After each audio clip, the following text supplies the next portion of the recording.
we got 2 videos from Guns and Gadgets. They do a lot of Second Amendment stuff. They look into a lot of Second Amendment laws and lawsuits and stuff like that. And fighting for your rights to own a weapon. Or a firearm. Sorry, I shouldn't say well, I mean, I guess you can say a knife too, right? Anyways, here we go. About something very infuriating that looks like it's going kind of undercover. Not many people are picking it up. It has to do with more congressmen using a tragedy to push gun control in disguise. As usual. Expose it. I'm going to give you. Gotta always take a tragedy and use What's up, everybody? right, This is use Jared it with Guns and to Gadgets, abuse the premier people, source yeah. for Second Amendment news that you typically don't hear anywhere else. And today we're going to be talking about a brand new resolution that just dropped in Congress. It's House Resolution 656, introduced by Representatives Jerry the Penguin Nadler and Dan Goldman, both of New York. Now, on the surface, it looks like a simple resolution condemning a horrific tragedy, which most people would agree with. But don't be fooled, this is gun control in disguise. It's political opportunism at its best, and Nadler and Goldman are exploiting death and grief to chip away at our rights. And what makes me furious is how many of their colleagues are perfectly fine with violating the Constitution when it's politically convenient. Now, this resolution cannot be supported. It's a Trojan horse aimed right at the Second Amendment. And here's what it says. True. Like I said, it condemns the July 28th, 2025 Midtown Manhattan shooting. Most people would agree that that was a terrible thing. It also honors the victims. People should never be victims of senseless crimes like this. It then calls on Congress to do something abhorrent, to take action on gun violence prevention. Now, wait a minute, Jared. Don't you think that's bad? There's no such thing as gun violence. Period, point blank. Now, here's what it really means. It pushes universal background checks. It pushes bans on so-called weapons of war, and it pushes red flag laws that trample due process. And then it opens the door to federal gun registries and sweeping restrictions. Now, let's call this for what it is. A smokescreen. They're using the deaths of innocent people as cover to advance the same failed gun control policies that they've been salivating over for decades. They always use Jerry someone's Nadler even said it outright. Someone in at his their press lowest, release. and then We they must try to push require their universal weird background fucking checks, agenda. ban weapons of war, and prohibit gun ownership for really those fucking weird. deemed at risk. Who does the deeming? I mean, Jerry? it's propaganda, right? As your employer, That's I what they're ask trying you to do. that. Now, that is not about honoring victims. That's about stripping Americans of their rights. And here's the kicker. The resolution does nothing on its own. It's not a law. It's not binding. It's just political theater, meant to just to grease the skids for actual gun control bills that are sure to follow. Now, remember, although the Republicans get do those have a votes and majority, money, there's man. been All another about the votes and resignation after before the current break they're on in Congress, and the Republican majority in the House is that big. Now, this is just step one. They manufacture outrage and they cloak it in sympathy so they can tug on the heartstrings, and then they hammer away at our freedoms. Yeah, I think that's what a lot of streamers do. When a man assembled a rifle in Nevada and brought it into New York City, carried out one of the deadliest shootings there in 25 years. Four people were slain, including a New York City police officer. And then they try to wield it as a weapon. Absolutely, nobody should be try to victims act like a victim, these right? They folks try to do were. oppression Olympics. But instead of addressing the criminal who broke the existing laws, like murder, well, Nadler and Goldman want to punish millions of Americans who are law-abiding and had nothing to do with it. Now, Nadler cites that 78% of guns used in NYC crimes come out of state. But what he doesn't say is that criminals don't follow laws. Traffickers and violent offenders will always find ways around new restrictions. The only people that are hurt by these new laws are you and I, the law-abiding gun owners, the citizens. Uh-oh. All right, 3, 2. Who actually want to keep themselves and others safe. Now, universal background checks are a federal registry. Make no mistake. The ban on weapons of war includes your AR-15, the most popular rifle in America. Red flag laws, well, they seize guns first. They violate all of our rights in the Bill of Rights, and then maybe give you due process later. Yeah. Now, this resolution is just laying the foundation for I mean, that's what Biden did for the last, 5 years? 4 years? Will be. Here's what enrages I mean, you me. can thank Trump and Members of Congress Obama swore an too, oath to because uphold the they kind Constitution, of were yet fucking Nadler with and guns Goldman during their time. and others are trampling all over it for first and cheap second, political second points. terms too. And they hide behind emotional language about victims and safety. And then the Trump end is game now always not is the fucking same. with the guns More anymore, control which for is them, interesting, right? and fewer rights After for his us. little incident This with isn't the about stopping assassination crime, because if attempt. it was, they would crack down on crime and criminals, not let them out on a cash-free bail system to reoffend in the same day, not to go easy and give them slaps on the wrist while other people are being hurt. And it's not all about the Constitution either. Instead, they're weaponizing grief to undermine the Second Amendment. Yeah, And worst weaponizing of all, grief and they asking for expect money to you do and it I against to you. nod along and say, it's just a resolution, we don't buy it. Well, Patriots, here's what we have to do. I'm going to give you 3 action items. I'm going to put them on the screen so you can pause it as you see fit. Okay. I want you to contact Representative Nadler. I'll give you his Manhattan offices and his DC office phone numbers. Do I have I want you to? to tell him loud and clear that we see through this and to stop using tragedy to push unconstitutional gun control. Call Goldman and do the exact same Oh thing. God, not him Most too. Oh importantly, call your Jesus. representative. I want everybody to call those 2 clowns plus their Oh own God, not representative. those guys. Tell Oh, them fuck. not to co-sponsor or support this resolution in any single way or any do other I gun have control to? bill that this paves the way I for. don't want to talk because Here's then a I'm just phone gonna get script. angry. Often people say, I'm Jared, gonna what do I tell say to them these to people? fucking Well, noose them. I'll put it on the screen for you, but keep it firm, respectful, and short because staffers take notes, but they don't stay on phone calls long. You want to say something like this. Hello, my name is, and I am a constituent, or I am an American citizen calling about House Resolution 656. He has a script. I strongly oppose this too. resolution. It is gun control in disguise, and it violates the Second Amendment. Instead of punishing law-abiding gun owners, Congress should focus on criminals who break existing laws. I expect Representative, insert their name, to oppose HRes 656 and any related gun control measures.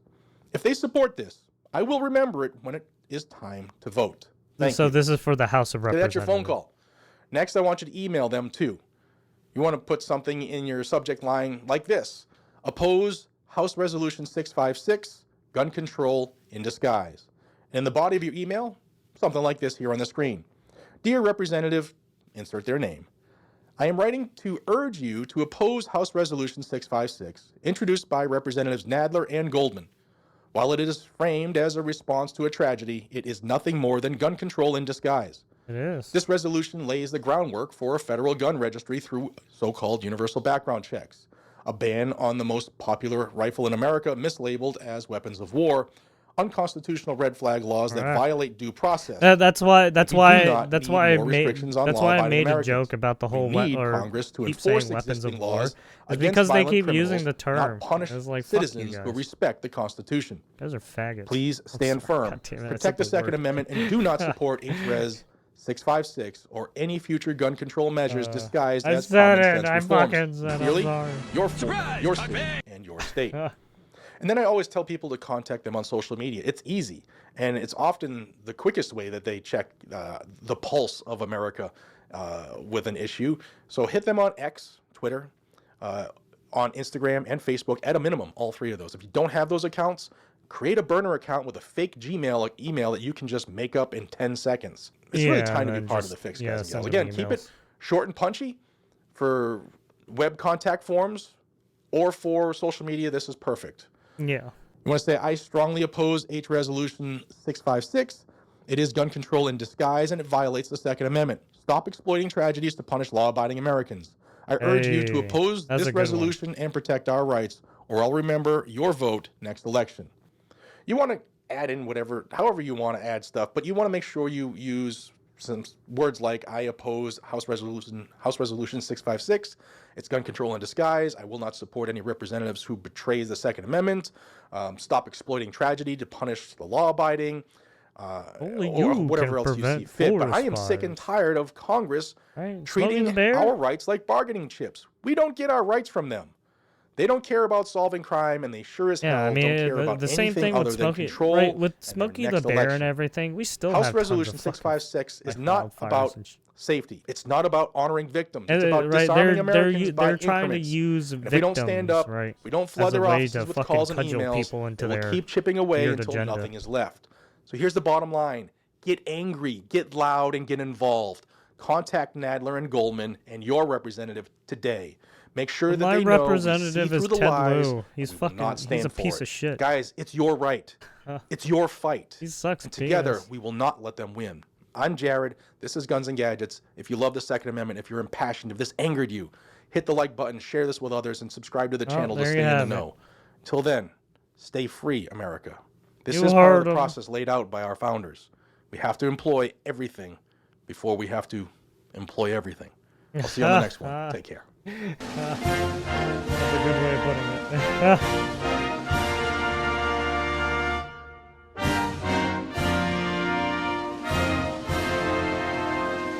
There you have it. Guns and Gadgets, and then we'll follow up with his second one because this one something happened today. Historic win for constitutional carry. Oh. And when I say where this happened, some people will be confused, so I'm going to explain it for you. Welcome back, everybody. My name is Jared. This is Guns and Gadgets, the premiere. Ah. Fuck you, YouTube.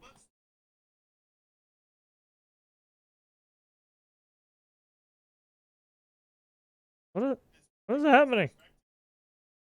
Hello? Oh, what the fuck? Oh, it played again.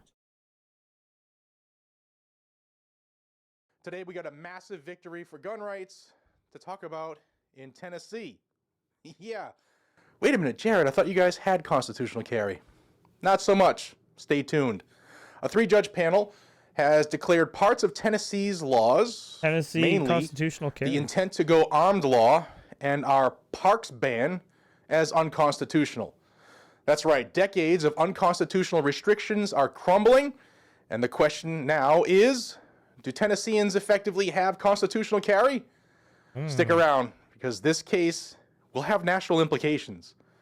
The lawsuit here is Hughes versus Lee. Look, it was just brought give us by more Tennessee Firearms constitutional Association, some Tennessee carries Firearms and citizens more who are states members, so that it and can also come backed to by Gun like Owners the, of America the and Gun Owners California Foundation. They They and the challenged New two York big and all the statutes here shitty in places. Tennessee. You know, Number like one was the Chicago. going You know armed what? statute.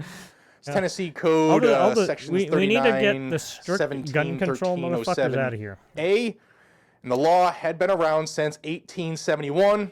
It was a Jim Crow law that looked to keep freed black people from having arms to withstand the Ku Klux Klan. Yeah, you heard me right.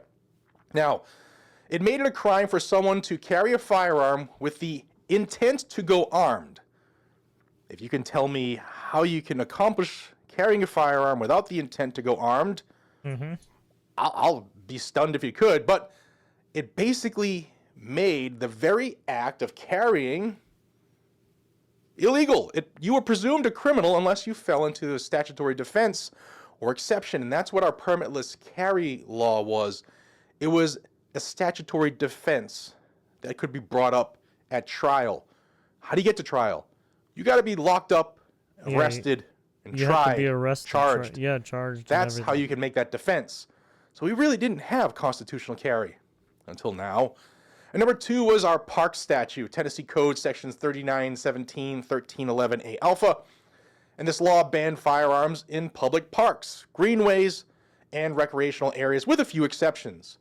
Now, a violation was also no bueno. You were going to go to jail if some cop somewhere in the state decided to utilize that law. It doesn't mean that if you were carrying in a park or if you were carrying a firearm with the intent to go armed that you would get locked up.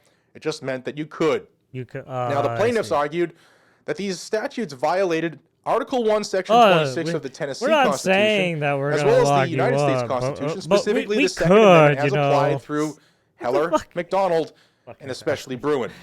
And before I go any further, I want to thank today's sponsor, Blackout Coffee. Look, Patriots, it's not just about coffee. It's about living free and supporting American values. Blackout Coffee is a family-owned, freedom-loving company right in Florida, and every bag is roasted right here in the United States of America. Whether it's our Morning Reaper roast or our 2A roast, my personal favorite, or our specialty teas and hot chocolates in your cup. All right, after years of litigation, a 3-judge panel agreed that the intent to go armed ban is unconstitutional. The court said that carrying a firearm for self-defense clearly falls within the scope of the Second Amendment, and criminalizing mere carry flipped the Constitution on its head. Unless, that is, unless the state could prove that this restriction fit within America's historical tradition of firearm regulation. And if they couldn't, the law had to fail. And under Bruin, Tennessee simply could not justify it. The parks ban is also unconstitutional. The court held that declaring vast swaths of public property off limits to firearms, where families gather, where predators, human and animal alike, that they use the can be a real most are threat, Bruin, it violated the right to keep and bear arms. Again, the state failed to show that the ban was consistent with his nation's historical tradition of firearm regulation. Those are big wins under the Bruin decision. Put simply, both statutes were struck down as facially unconstitutional. So here's the big question. Does this mean that Tennessee is now a full constitutional carry state? They're the most recent ones they use. Well, the answer is almost, but not exactly. Tennessee already had a form of permitless carry, but it was riddled with exceptions and it didn't apply in many locations. With these two statutes invalidated, the state can no longer criminalize someone simply for carrying with the intent to go armed, and it can't ban law-abiding citizens from carrying in public parks. This dramatically expands where Tennesseans can carry firearms. It pushes the state closer to true constitutional carry, but there are still other restrictions on the books, like schools, courthouses, and certain government facilities that still remain off limits. Now, the judges leaned heavily on Bruin here. That case, as you should know, said that if the Second Amendment's text covers the conduct, keeping and bearing arms, then the government bears the burden of proving its restriction is rooted in history and tradition, not just the preferred history of keeping freed black people from being able to defend themselves. Tennessee tried to argue that the old going armed to the terror of people law supported its statute. But those historical laws punished carrying in a way that spread fear or terror, thus it's in the name. They didn't criminalize the peaceful act of carrying itself. Now, on the parks issue, Tennessee pointed to examples of regulations in national parks and local ordinances from the 19th century. But those came long after the founding, and Bruin is very clear. The founding era, around 1791 when the Second Amendment was adopted, is the touchstone here. Post-Civil War regulations carry very little weight. Now, the court agreed with the plaintiffs that the state had no valid historical analogs. This ruling means that law-abiding Tennesseans no longer need to fear being arrested just for carrying a firearm in public with the just intent remember to go Heller, armed. Bruin, Public parks, greenways, and recreation areas where families gather and sometimes criminals lurk are no longer mandatory victim zones. The decision sets up Tennessee as a stronger pro-Second Amendment state, aligning it closer with constitutional carry jurisdictions across the country. But it also raises the stakes. If the state appeals, and we don't have that answer yet, we will soon though. If the state appeals, this could go up to the Tennessee State Supreme Court or even federal courts if they try to involve the Second Amendment more directly. Now, because this was a summary judgment, either party can still ask the court to alter or amend the ruling under Tennessee's rules of civil procedure, and they would have at least 30 days to make such request. Clock's already ticking. Assuming that the ruling is not altered or amended by the court, either party could appeal the ruling. Now, such appeals typically have to be initiated within 30 days. Again, that clock is ticking. Now, under either of those two options, it would be at least 30 days before the ruling is final, but it could easily be longer if Governor Bill Lee or Attorney General Jonathan Skrmetti, or any of the other defendants for that matter, decide to ask the three-judge panel to revise its ruling, or if they choose to appeal. Now, of course, doing either of those creates a very uncomfortable look for the governor and attorney general, because they would then be spending taxpayer funds seeking to preserve unconstitutional laws in direct violation of their oath to uphold and defend the Constitution and to protect the rights of citizens of Tennessee. Now, like I said, we will know shortly. The clock is ticking. But it can now be construed that the Tennessee Attorney General and the Governor of Tennessee are both guilty of federal civil rights violations. I think they let this sleeping dog lie. I don't think they appeal it. We'll have to wait and see, though. What's happening here in Tennessee is part of a nationwide trend. Courts post-Bruin are striking down gun control laws that cannot survive historical scrutiny. Look, and the it's wins because just they keep can't coming. handle the truth. Think about it. In just the past few years, we've seen federal courts knock out bans on magazines, Look, it's suppressors, because and when carrier you give them the restrictions. truth, they get Now all Tennessee pissy. joins that wave, They affirming don't that like the right to being keep and told bear you arms lose. means what it says. It's not a privilege doled out by the state. It's a constitutional guarantee. Now, this is As where soon as you come bring in. up, oh, but Victories like it says this right don't happen in here, a vacuum. They happen because gun owners like you and I shall not fight be back. infringed. Because I'm groups like sorry. Gun Owners of America, Pack Tennessee it up. Firearms You Association, gotta and get others outta here. bring cases, and because ordinary citizens refuse to accept infringements. So here's what you could do right now to help this reach final judgment, I guess. Number one, contact the Tennessee governor and the attorney general. The numbers will be here on the screen and in the linked the description and the pinned comment, and let them know that you support this ruling and you expect for them to refrain from appealing it and actually start supporting the Second Amendment. Number two, join the fight. Join groups like Gun Owners of America and Tennessee Firearms Association and other organizations that are leading the charge. Number three, spread the word. Share the video. Tell your neighbors and make sure people know that their rights have been restored in Tennessee. Now, this is a historic win for Tennessee and a reminder to every other state government. Our rights are not negotiable. The Second Amendment means exactly what it says. Tennessee's unconstitutional statutes have been struck down, and the momentum is on our side. Stay tuned, because you know I'll keep you updated every single step of the way here. Again, my name is Jared. This is Guns and Gadgets, your premier source for Second Amendment news that you might not hear anywhere else. Until next time, stay safe, stay free, and stay vigilant, and check the channel often, and I love having you here. Hope you have a phenomenal day. Take care. Thank you. All right, there you have it. There you have it. Go share it and give them a like, subscribe, you know. Tell your friends, family. Tell them they're trying to strip away your Second Amendment. There you have it.